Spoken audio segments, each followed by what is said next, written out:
आणि मराठा आरक्षणासंदर्भात एक महत्त्वाची बातमी आहे। मराठा आरक्षणाची क्युरेटिव्ह पिटिशन आता सुप्रीम कोर्टाने स्वीकारली आहे।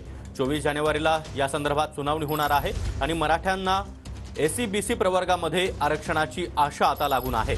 सुप्रीम कोर्टामध्ये वकिलांची फौज लावणार असल्याचं मुख्यमंत्री एकनाथ शिंदे यांनी म्हटलंय। जरांगे पाटलांनी सरकारला सहकार्य करावं असं आवाहन देखील शिंदे यांच्याकडून करण्यात आलंय। जरांगे यांची 20 जानेवारीपासून मुंबईमध्ये आमरण उपोषणाची घोषणा आहे आणि त्याच पार्श्वभूमीवर मुख्यमंत्री शिंदे यांनी जरांगे पाटील यांना हे महत्त्वाचं आवाहन केलंय। मराठा समाजाला एक आशयाचं किरण या ठिकाणी सुप्रीम कोर्टाने एक नवीन विंडो, एक मराठा समाजाला दिलासा देणारा निर्णय घेतलेला आहे। त्यामुळे मराठा समाजाने देखील संयम ठेवला पाहिजे।